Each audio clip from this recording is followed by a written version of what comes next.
Cuando se habla de paritarias hay dos cosas que son esenciales. Por un lado es la educación y por otro lado es la salud, ¿sí? Y para eso lo consultamos a él, el presidente de SICOP, Fernando Corsiglia. Rosario, Emanuel y Jorge, te saludamos. Muchas gracias por atendernos.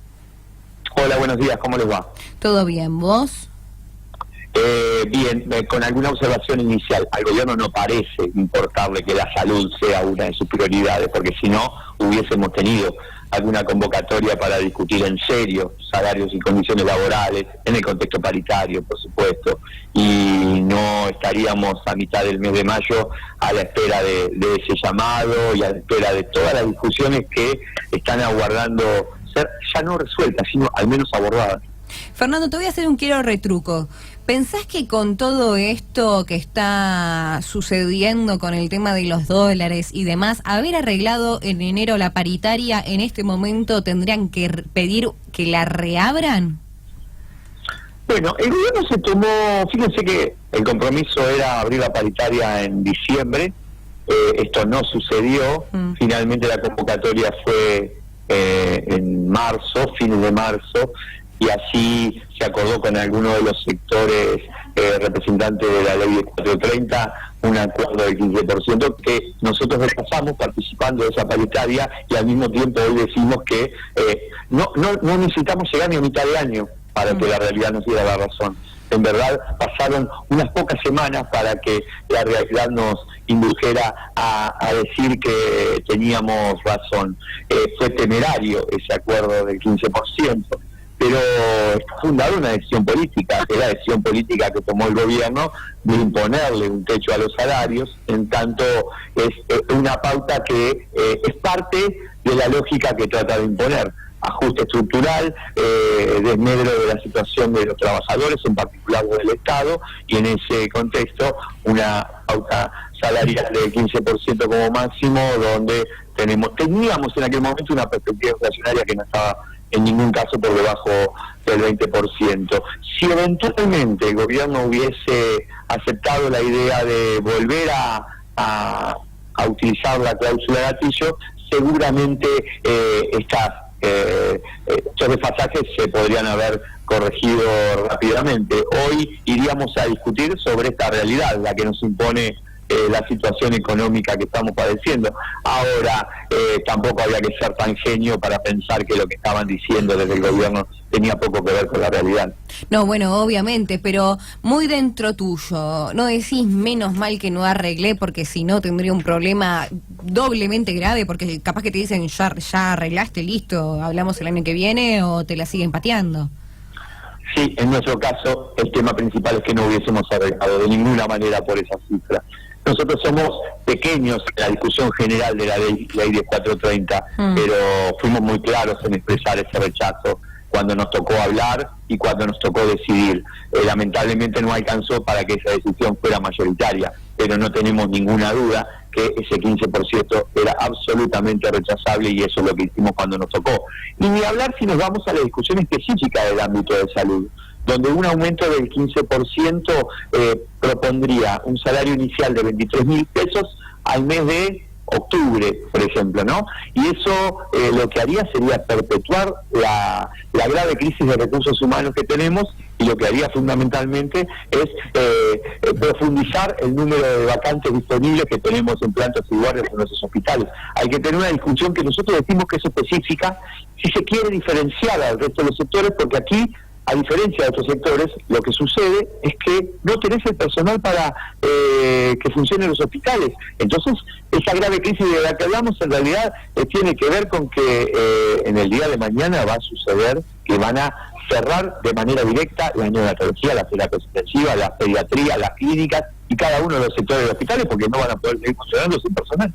Claro, Fernando, ¿en qué consiste básicamente su reclamo? ¿Solamente en salarios? ¿También pasa por la estructura? Porque siempre es inevitable decirlo, como le dije al principio, compararlo con la educación. Y vos cuando comparás con educación, inevitablemente pensás en los colegios y los hospitales privados. Entonces, la gente cuando tiene que elegir resignar, hacer alguna cosa con tal de poner a su hijo en un colegio privado o al mismo tiempo tener una obra social para poder ir al hospital privado, lo hace porque saben que son cosas esenciales. Nuestra mirada es integral, por lo tanto la discusión es de salarios y condiciones laborales. Ambas cuestiones absolutamente relacionadas con las condiciones de atención de salud de la población en nuestras instituciones. No hay una cosa sin la otra. Si no tenemos salarios dignos, no tenemos personal. Si no tenemos personal, no tenemos condiciones para atender.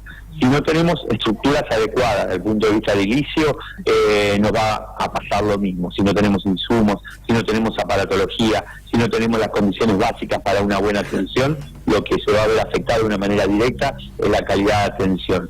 Hoy está en juego esta cuestión porque no pasa un día sin que se cuelgue en algún hospital de la provincia el cartelito de no hay pediatra, no hay clínico, no hay traumatólogo, y así siguiendo. Sobre todo las profesiones médicas, las especialidades médicas son las que están más críticas en ese sentido. Lo estructural, nosotros en la paritaria del año pasado acordamos salarios, lo que llegamos a acordar, y dentro de las condiciones laborales acordamos 5 mesas técnicas para desarrollar temáticas que debían ser posteriores a la paritaria y que debían abordar esos temas. Estoy hablando de infraestructura, estoy hablando de violencia, de recursos humanos, de la particularidad del sector de residencias dentro de recursos humanos, y estoy hablando de la cuestión previsional. Son 5 temáticas que debieron irse abordando a través de mesas técnicas con los representantes de las organizaciones gremiales y con los representantes de los ministerios para llegar a consensos. No se desarrolló ni una reunión de ninguna de esas mesas técnicas a lo largo de todos estos meses. De hecho, también acordamos el pase a planta de becarios que ya debieran estar en su totalidad resueltos a esta altura del año. Llegamos a 1/3 del total que teníamos dispuestos a pasar a la plata y seguimos a la espera de unos 1000 que están en esa situación. Digo, cada una de las cosas que hemos acordado ha costado mucho que se cumplieran y en gran parte no se han cumplido. Y ahí nosotros podríamos haber avanzado muchísimo. Se lo planteamos al ministro, al viceministro. La verdad, un montón de cuestiones, más allá de lo salarial, debieran estar resolviéndose en mesas específicas al respecto. Y lamentablemente no se llaman, no se convocan y así estamos. Ahí se me vienen a la cabeza dos conflictos. Uno, recién usted dijo que faltaban profesionales y no puedo no mencionar que la gobernadora Vidal decidió sacar o eliminar o no renovar algunos contratos en el Hospital Posadas. Sí, el Hospital Posadas es de Administración Nacional, no depende del gobierno provincial. Por lo tanto, ahí sí hubo despidos 122 a fin de año, ha habido continuidad en menor número a lo largo del año. Es una decisión que ha tomado el gobierno nacional, que se ha dado muchas dependencias del ámbito nacional. Pasa en SENASA, pasó en la Comisión de Pensiones Asistenciales, pasó en el INTI, pasó en el Hospital Posadas, pero no deja de dar cuenta de la mirada que tiene este gobierno, y ahí podemos englobar al nacional, al provincial con respecto a la salud. No está dentro de sus prioridades, no está dentro de sus presupuestos importantes. Entonces, claro, la decisión pasa por ver dónde se puede restringir y ejecutar al respecto. En el Posadas, además, lo que sucedió es un ataque específico contra los sindicatos que no se sometieron a las decisiones que se toman desde la dirección del Hospital Posadas, uno de ellos en nuestra seccional SICOP del hospital. Pero lo que es cierto es que no depende del ámbito provincial. Bien, y el otro tema es en relación a los residentes. A mí me hace mucho ruido cada vez que escucho los reclamos de los residentes y las luchas por las paritarias, y yo todavía no puedo entender cómo, pasados tantos gobiernos, los residentes, que son el pilar básico de la salud en los hospitales públicos, siguen cobrando menos que otras profesiones, por ejemplo los bancarios. Los residentes son un grupo muy importante que se somete a un proceso de formación en servicio durante unos 4 años, y donde está definido y es sabido que es la mejor forma de aprender una vez que egresamos de las facultades, sobre todo en el área de la salud. Sus salarios iniciales están por debajo del salario inicial de la carrera. El salario inicial de la carrera está en 20.330 pesos. El salario inicial de un residente de primer año soltero está en poco más de 18.000 pesos. Lo que está sucediendo con este salario es que cada vez hay menos postulantes en las residencias. Hay más de 70 puestos vacantes en las inscripciones de las residencias de las que se rindió recientemente un examen de ingreso para el conjunto de las residencias del país, debido a que buena parte de quienes podrían estar ingresando a las residencias han decidido otra forma de formarse profesionalmente, porque no están en condiciones de vivir con 18, 19, 20 mil pesos de salario. En una formación intensiva que requiere de una presencia de 9 horas semanales, 9 horas diarias durante toda la semana, 4 horas los sábados y 2 guardias semanales a cumplir. Por lo tanto, imagínense la situación. Nosotros habíamos avanzado en algo, con un reglamento de residentes que incorporaba algunos derechos que no tienen, por ejemplo, aportes previsionales, consideración de licencias y demás. Pero lamentablemente es otra de las cuestiones que también ha caído en desuso de parte de las discusiones que hemos desarrollado. Claro, porque cuando uno lo lleva a la plata por hora son 45 pesos la hora, más menos centavos. Entonces, bueno, no se puede vivir con 19 mil pesos mensuales. Son profesionales jóvenes que están iniciando su carrera, que están iniciando muchas veces su conformación familiar, y eso genera que tengamos esos puestos vacantes y que eso luego resienta todo lo que es el sistema de atención en los hospitales públicos de la provincia. Claro, y usted recién decía que eligen otro mecanismo, como pueden ser los posgrados, por ejemplo, y ahí la duda que me surge es quién habilita la apertura de tantos posgrados en una misma ciudad, por ejemplo, como la ciudad de La Plata.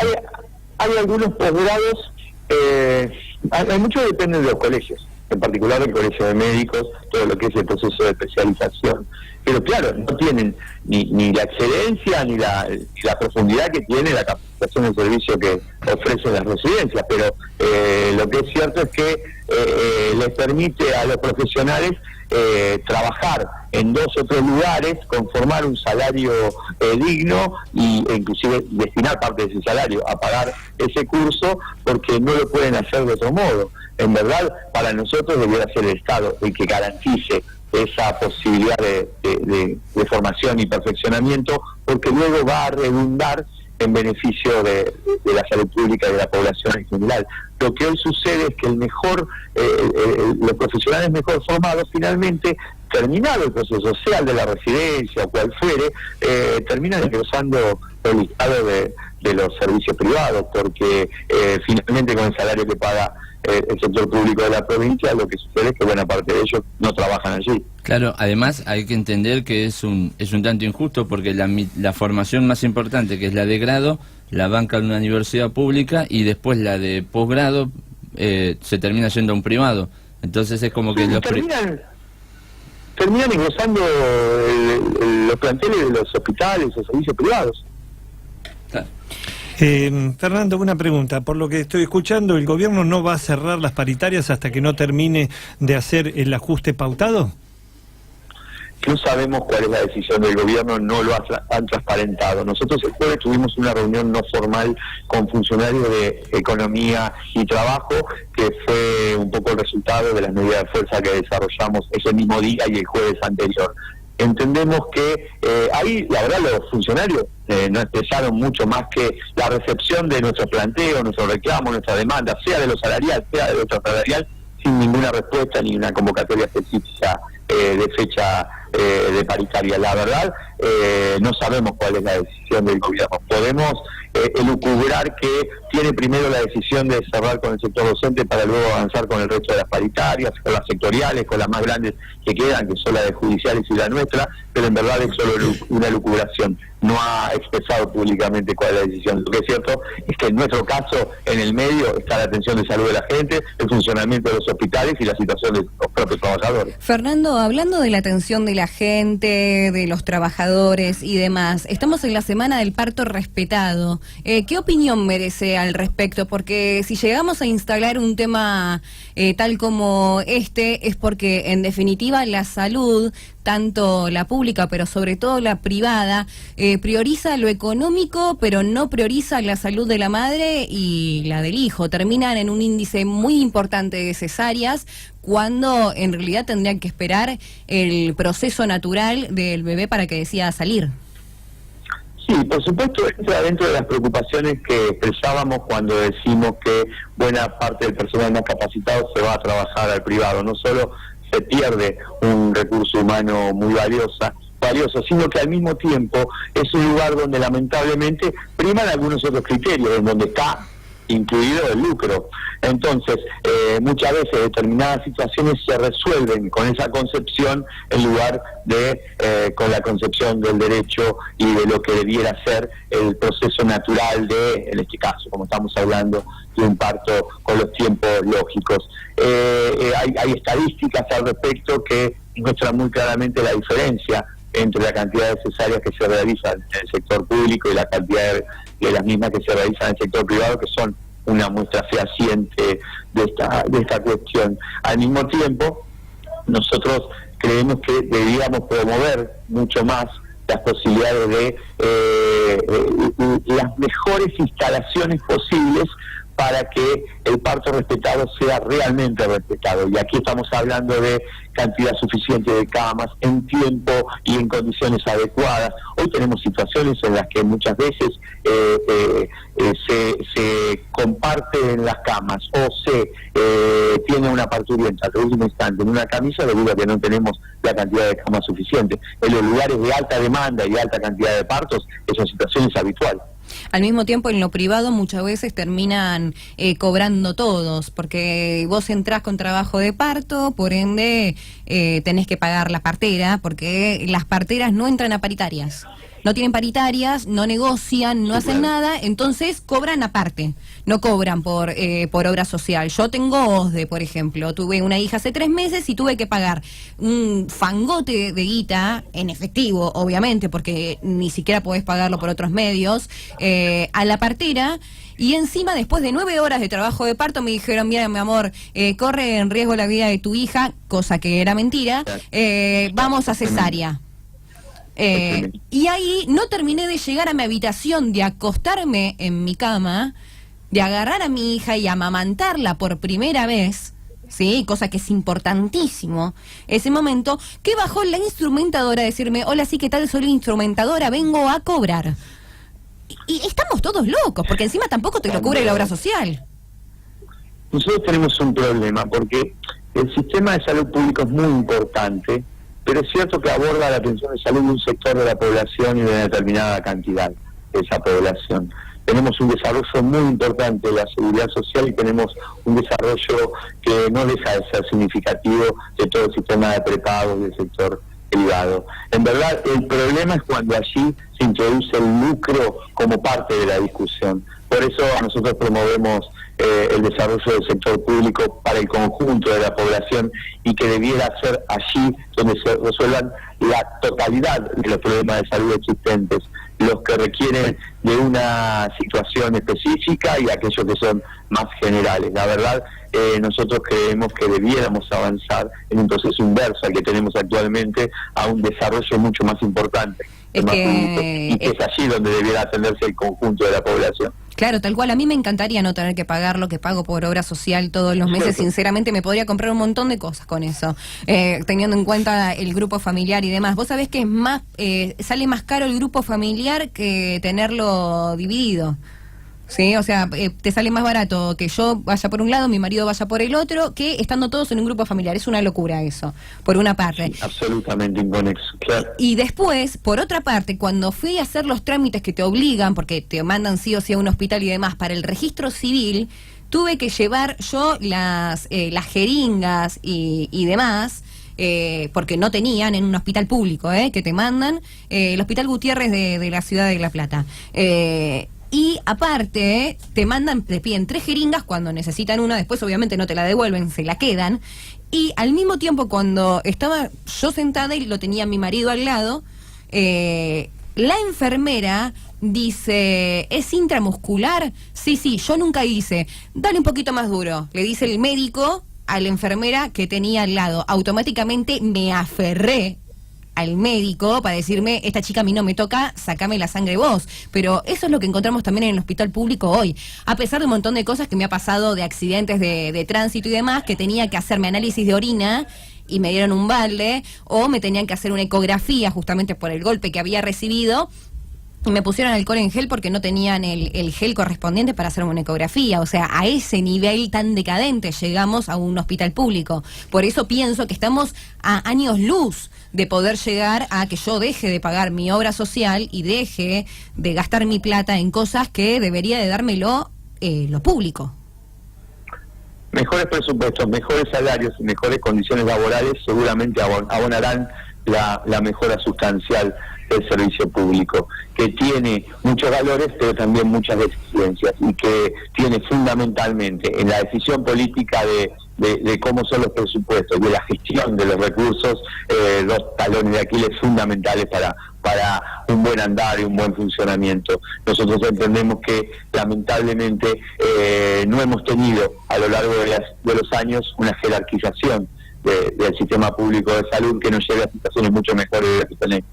Perfecto, Fernando, te agradezco muchísimo la comunicación y estamos a disposición para lo que necesiten. Bueno, les agradezco a ustedes también, les mando un abrazo. Ahí estaba Fernando Corsiglia, presidente de SICOP, donde habla un poco de todo, pero todo pasa por